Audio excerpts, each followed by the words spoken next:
Hello, welcome back to my YouTube channel. ഇന്ന് നമ്മൾ ഒരു യാത്ര പോവാണ് ചിറാപുഞ്ചിയിലോട്ട്. ചിറാപുഞ്ചി പിന്നെ എല്ലാവരും കേട്ടിട്ടുള്ള സ്ഥലമായിരിക്കുമല്ലോ. ഷിലോങ്ങിൽ നിന്ന് 54 കിലോമീറ്റർ, ഏകദേശം 2 മണിക്കൂർ കൊണ്ട് നമുക്ക് ചിറാപുഞ്ചിയിൽ എത്തിച്ചേരാം. ചിറാപുഞ്ചിയിലോട്ട് പോകുന്ന വഴിക്ക് ഒരു വ്യൂ പോയിൻ്റ് ഉണ്ട്. ഒരു ഹാങ്ങിങ് ബ്രിഡ്ജും വ്യൂ പോയിൻറ്റും ഒക്കെ ആയിട്ട് നല്ല ഭംഗിയുള്ളൊരു സ്ഥലം. റോഡ് സൈഡിൽ നിന്ന് തന്നെ ഈ വ്യൂ നമുക്ക് കാണാൻ പറ്റും. ഇതല്ലാതെ കുറച്ചുകൂടെ കാമായിട്ട് കാണാൻ വേറൊരു സ്പോട്ടും കൂടെ ഉണ്ട്. നമ്മളിപ്പോൾ അങ്ങോട്ടേക്കാണ് പോകുന്നത്.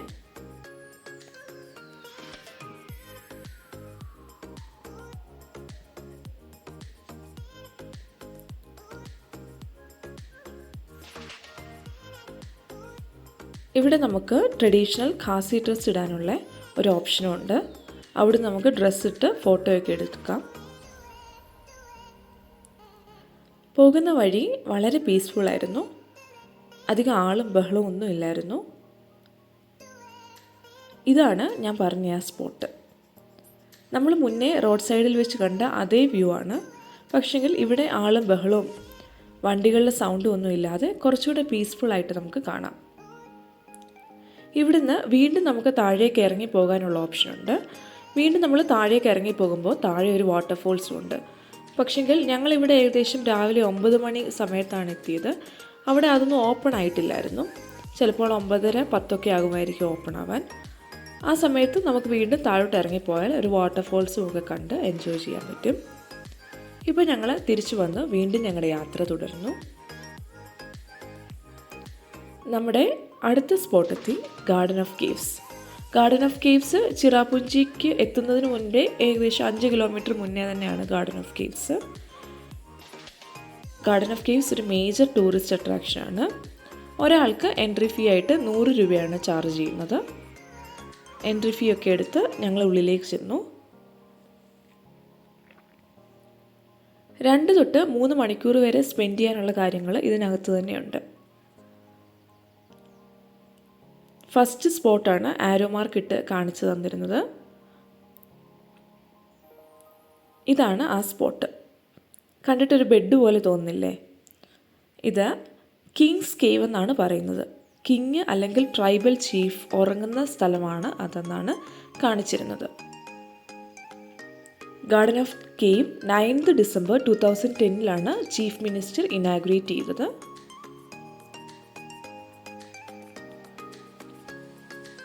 ഇത് ഒരു ഗുഹ പോലെ തന്നെയായിരുന്നു കാണാൻ.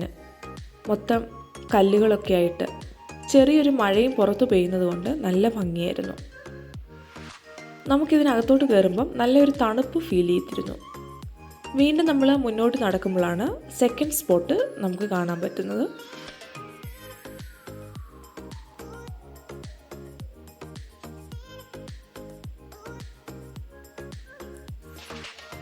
സെക്കൻഡ് സ്പോട്ട് ഇവിടുത്തെ ട്രൈബൽ ചീഫ് കുളിക്കുന്ന സ്ഥലമെന്നാണ് അവിടെ എഴുതിയിരുന്നത്.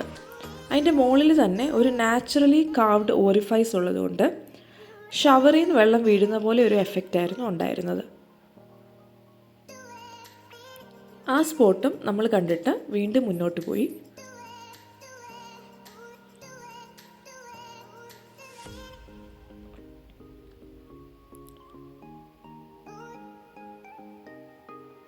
ഗാർഡൻ ഓഫ് കേവ്സിൻ്റെ ഉള്ളിൽ കുറച്ചധികം നടക്കാനുള്ളത് കൊണ്ട് തന്നെ ചെറിയ കുട്ടികൾക്കും നടക്കാൻ ബുദ്ധിമുട്ടുള്ള പ്രായമുള്ളവർക്കും കുറച്ച് ബുദ്ധിമുട്ടായിരിക്കും. അതുകൊണ്ട് അങ്ങനെയുള്ളവർ ഈ സ്പോട്ട് അവോയ്ഡ് ചെയ്യുന്നതായിരിക്കും നല്ലത്.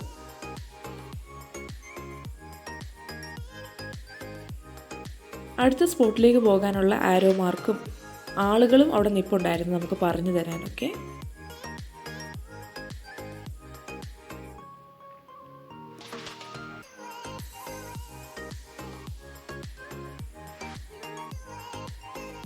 അപ്പോൾ നമ്മുടെ സ്പോട്ട് നമ്പർ 3 ഒരു റോക്ക് കാർവിംഗ് ആണ്. യുദ്ധത്തിനൊക്കെ കാണുന്ന ഷീൽഡിനെ പോലെ തോന്നിക്കുന്ന റോക്ക് കാർവിങ്സ് ആണ് മൂന്നാമത്തെ സ്പോട്ട്.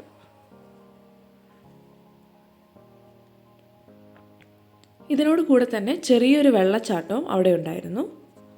നമുക്കതിൻ്റെ മുന്നിലൊക്കെ നിന്ന് ഫോട്ടോസ് എടുക്കാൻ പറ്റും. അതിൻ്റെ അടുത്ത് തന്നെ ഈ വെള്ളം വീണിട്ടായിരിക്കും വലിയൊരു കുഴി പോലെ ഉള്ളൊരു ഇതും ഞങ്ങൾ കണ്ടിരുന്നു. അത് കഴിഞ്ഞ് അടുത്ത സ്പോട്ടാണ് ഞങ്ങളുടെ ഇവിടുത്തെ ഏറ്റവും ഫേവറേറ്റ് സ്പോട്ട്. അതൊരു കേവാണ്. ശരിക്കും ഒരു നാച്ചുറലി ഫോംഡ് കേവ്. ഇതിനുള്ളിൽ കയറിയപ്പോൾ ഒരു വലിയ അത്ഭുതമാണ് ഇതെന്ന് ഞങ്ങൾക്ക് തോന്നി. ഇത് 2019 ഡിസ്കവർ ചെയ്തത്. 78 മീറ്റർ ഡീപ്പാണ് ഈ കേവ്. നമ്മൾ കുനിഞ്ഞൊക്കെ വേണം ഇതിനകത്തോട്ട് കയറാൻ. ഇതിൻ്റെ എക്സിറ്റ് പോയിന്റിൽ നിന്നുള്ള ആദ്യ 8 മീറ്റർ മുന്നേ തന്നെ ഡിസ്കവർ ചെയ്തിരുന്നു. എന്നാൽ 24 ഏപ്രിൽ 2019 ഹെവി ആയിട്ടുള്ളൊരു മഴ പെയ്തപ്പോഴാണ് ഇതിൻ്റെ ബാക്കി ഭാഗം കൂടെ ഡിസ്കവർ ചെയ്യപ്പെട്ടത്.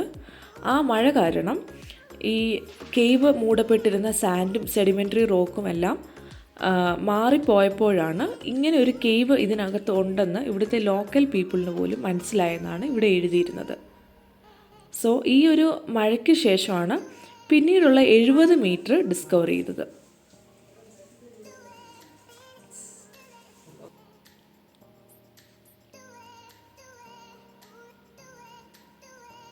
ഇതാണ് ഈ കേവിൻ്റെ എക്സിറ്റ് പോയിൻറ്റ്. ഈ കേവിൻ്റെ അകത്തെ ഇരുട്ടിൽ നിന്ന് പുറത്തെ വെളിച്ചം നമുക്ക് കാണുന്നത് ഒരു പ്രത്യേക എക്സ്പീരിയൻസ് ആയിരുന്നു.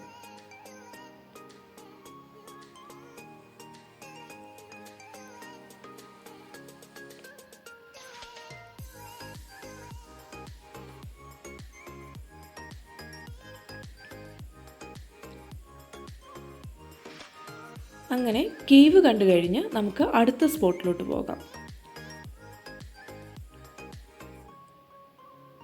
ഈ പോകുന്ന വഴിയൊക്കെ വളരെ ഭംഗിയായിരുന്നു കാണാൻ. പോകുന്ന വഴികളിലെല്ലാം ബാംബു ഡസ്റ്റ്ബിൻസും വെച്ചിട്ടുണ്ടായിരുന്നു.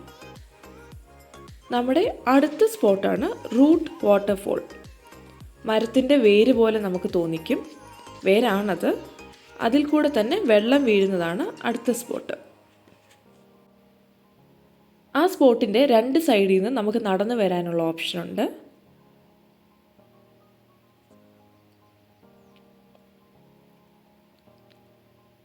ഇവിടെയൊക്കെ കുറച്ച് എൻജോയ് ചെയ്തതിന് ശേഷം നമുക്ക് വീണ്ടും മുന്നോട്ട് നടക്കാം.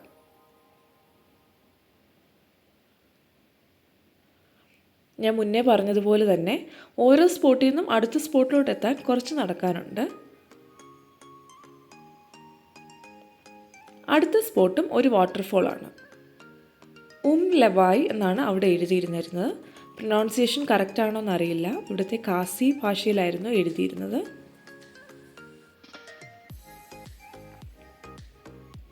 ഇത് 50-60 വർഷം മുന്നേ ഇവിടെയെല്ലാം കാടായിരുന്നു.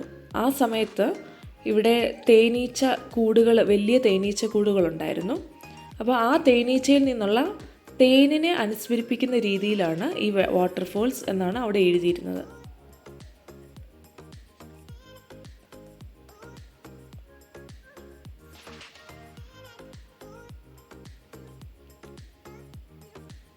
അത് കഴിഞ്ഞ് നമുക്ക് അടുത്ത സ്പോട്ടിലോട്ട് നടക്കാം. അടുത്ത സ്പോട്ടിലോട്ടും കുറച്ചധികം നടക്കാനുണ്ടായിരുന്നു. ഈ സ്പോട്ടാണ് ഏറ്റവും വലിയതും ഏറ്റവും ഭംഗിയുള്ളതുമായ വെള്ളച്ചാട്ടം ഈ ഗാർഡൻ ഓഫ് കേവ്സിലെ എന്നാണ് അവിടെ എഴുതിയിരുന്നത്.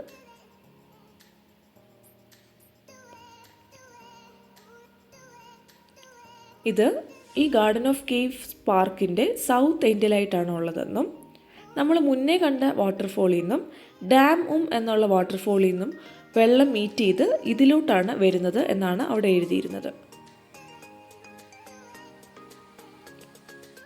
ഇവിടെ നമുക്ക് കുറച്ച് ടൈം സ്പെൻഡ് ചെയ്തതിന് ശേഷം വീണ്ടും മുന്നോട്ട് നടക്കാം.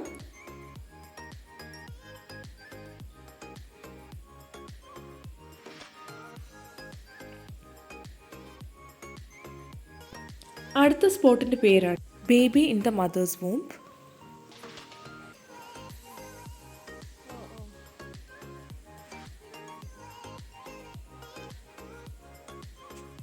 അമ്മയുടെ ഗർഭപാത്രത്തിലിരിക്കുന്ന കുട്ടിയെ അനുസ്മരിപ്പിക്കുന്ന രീതിയിലുള്ള ഒരു റോക്ക് കാർവിംഗ് ആയിരുന്നു ഇത്. നാച്ചുറലി ഫോംഡ് റോക്ക് കാർവിംഗ് എന്നാണ് അവിടെ നിന്നിരുന്ന ലേഡി ഞങ്ങളുടെ അടുത്ത് പറഞ്ഞു തന്നിരുന്നത്.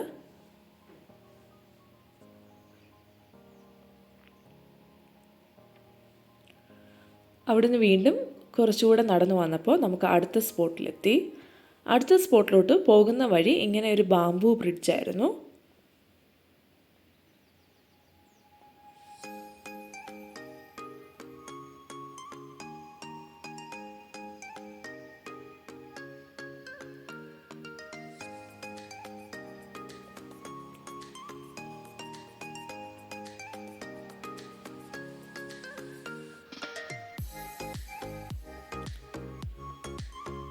അടുത്ത സ്പോട്ട് മെഡിസിനൽ വാട്ടർ ആയിരുന്നു. ഈ റോക്കിൽ നിന്ന് വരുന്ന വെള്ളമാണ് അതെന്നും അതിന് മെഡിസിനൽ വാല്യൂ ഉണ്ടെന്നുമാണ് അവിടുത്തെ ലോക്കൽ ആളുകൾ വിശ്വസിച്ചിരുന്നത്. അതിൻ്റെ അടുത്തായിട്ട് തന്നെ ഹാർട്ട് ഷേപ്ഡ് റോക്കും ഉണ്ടായിരുന്നു. അതായിരുന്നു അവസാനത്തെ സ്പോട്ട്. പിന്നീട് എക്സിറ്റ് പോയിൻ്റ് ആയിരുന്നു. അങ്ങനെ നമ്മുടെ ഗാർഡൻ ഓഫ് കേവ്സ് കഴിഞ്ഞു. ഇനി നമ്മൾ നെക്സ്റ്റ് സ്പോട്ടിലോട്ടാണ് പോകുന്നത്. പോകുന്ന വഴിക്കുള്ളൊരു വ്യൂ ആയിരുന്നു ഇത്. വളരെ ഭംഗിയുള്ളതുകൊണ്ട് ഒരു വീഡിയോ എടുക്കുന്നേ ഉള്ളൂ. പോകുന്ന വഴിക്ക് ഞങ്ങൾ ഓറഞ്ച് റൂട്ട്സിൽ നിന്ന് ഫുഡും കഴിച്ച് അടുത്ത സ്പോട്ടിലോട്ട് പോയി. അതാണ് Mawsmai cave. Mawsmai കേവിലോട്ട് പോകുമ്പോൾ അവിടെ ഒരുപാട് സ്റ്റോളുകളുണ്ടായിരുന്നു. ഇവിടുത്തെ സാധനങ്ങളൊക്കെ നമുക്ക് വേണമെങ്കിൽ വാങ്ങിക്കാം. ബാംബു, പിന്നെ വുഡനായിട്ടുള്ള സാധനങ്ങളൊക്കെ ഉണ്ട് അവിടെ.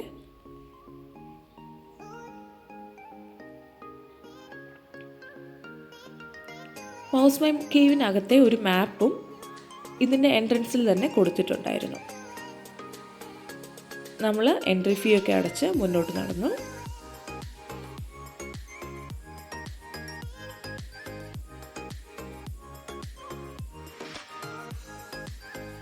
കുറച്ചധികം പടികൾ കയറാനുണ്ടായിരുന്നു. മുകളിലാണ് നമ്മുടെ കേവ് ഉള്ളത്.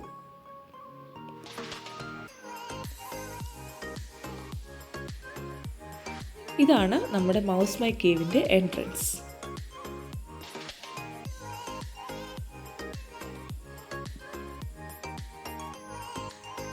ഈ കേവിനകത്തെല്ലാം ലൈറ്റ് വെച്ചിട്ടുണ്ട്. അതുകൊണ്ട് നമുക്ക് ഇരുട്ടായിട്ടൊന്നും തോന്നാറില്ല. പക്ഷെങ്കിൽ ഇത് കുറച്ച് അഡ്വെഞ്ചറസ് ആയിട്ടുള്ളൊരു കേവാണ്. നമ്മൾ കുറച്ച് കുനിഞ്ഞും കുറച്ചങ്ങനെ അഡ്വെഞ്ചറസ് ആയിട്ട് നടക്കേണ്ട ഒരു കേവായിരുന്നു ഇത്.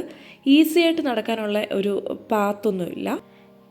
ഈ ഏരിയയിലുള്ള 200ഓളം കേവുകളിലെ ഒന്ന് മാത്രമാണ് മൗസ് മൈ കേവെങ്കിലും മേഘാലയയിലെ ഒരേ ഒരു ലൈം സ്റ്റോൺ കേവാണ് മൗസ് മൈ കേവ്. ഇതിനുള്ളിൽ തന്നെ നമുക്ക് ഒരുപാട് ഫോസിൽസ് കാണാൻ പറ്റും എന്നാണ് പറയപ്പെടുന്നത്.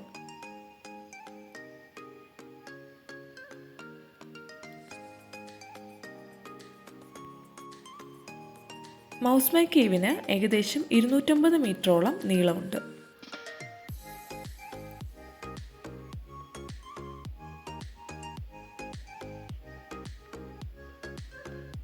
ആ ഒരു കൺസ്ട്രക്റ്റഡ് എൻട്രൻസ് കഴിഞ്ഞാൽ കുറച്ച് നമ്മൾ മുന്നോട്ട് പോകുമ്പോൾ ഇതുപോലെ കുറച്ച് വൈഡായിട്ട് നമുക്ക് നടക്കാനുള്ള ഒരു സ്ഥലം കാണാം.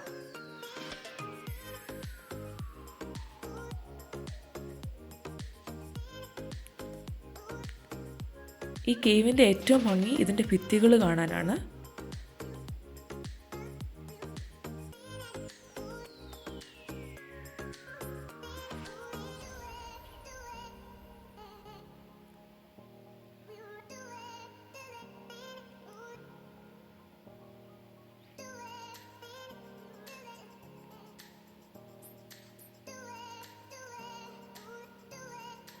ഇതിനുള്ളിലൊക്കെ ചെറിയ നനവുണ്ടായിരുന്നു. നിങ്ങൾക്ക് വീഡിയോയിൽ കാണാൻ പറ്റും അവിടെ ഇവിടെയൊക്കെ വെള്ളത്തുള്ളികൾ വീഴുന്നതായിട്ട്.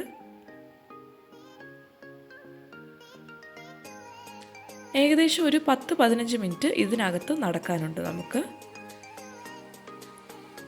കാണാനും നല്ല ഭംഗിയാണ്.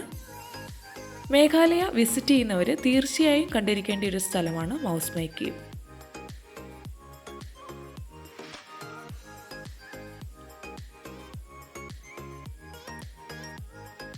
ഇതിലെ കുറച്ച് കൺസ്ട്രക്റ്റഡ് ആയിട്ടുള്ള ഒരു വാതിലായിരുന്നു ഇത്. എല്ലാവരും ഇങ്ങനെ കുനിഞ്ഞൊക്കെ കയറി ഇറങ്ങി വരണം.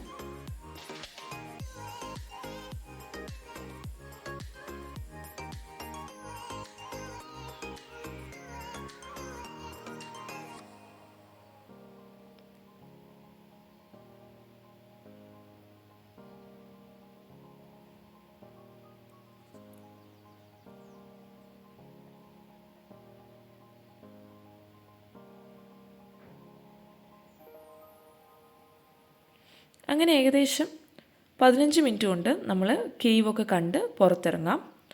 പുറത്തിറങ്ങുന്നത് ഒരു എക്സിറ്റ് പോയിൻ്റായിട്ട് തന്നെയുണ്ട്. അതിൽ കൂടെ വേണം നമ്മൾ പുറത്തേക്ക് ഇറങ്ങി വരാൻ. എൻട്രൻസ് കയറിയ വഴിയിലൂടെയല്ല നമ്മൾ ഇറങ്ങി വരേണ്ടത്. അങ്ങനെ നമ്മൾ മൗസ് മൈ കേവ് കണ്ടൊക്കെ കഴിഞ്ഞു. നമ്മൾ കയറി വന്നപ്പോഴും ഈ പയ്യൻ അവിടെ ഇരുന്ന് പാട്ട് പാടുന്നുണ്ടായിരുന്നു. ഇറങ്ങി വന്നപ്പോഴും പാട്ട് പാടുന്നുണ്ട്.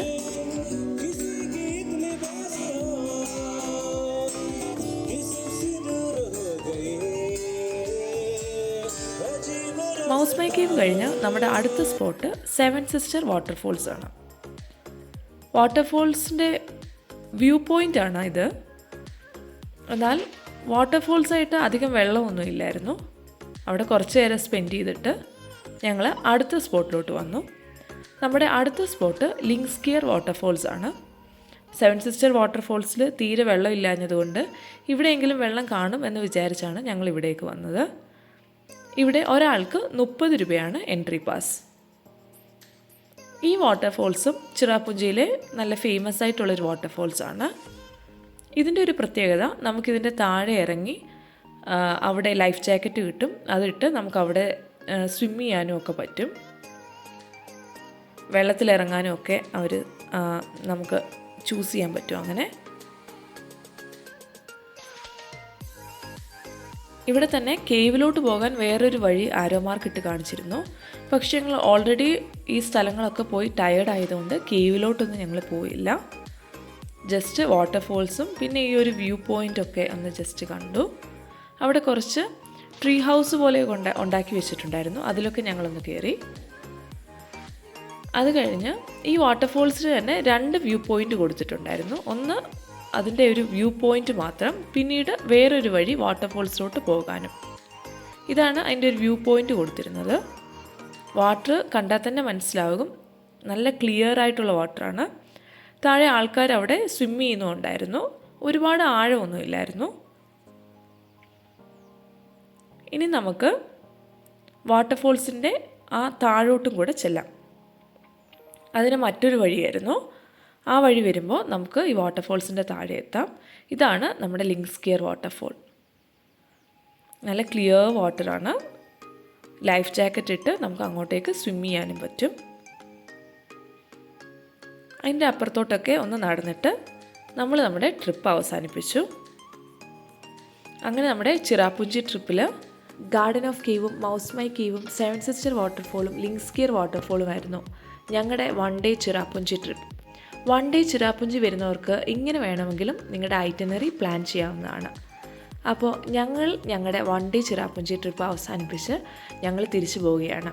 Thank you for watching.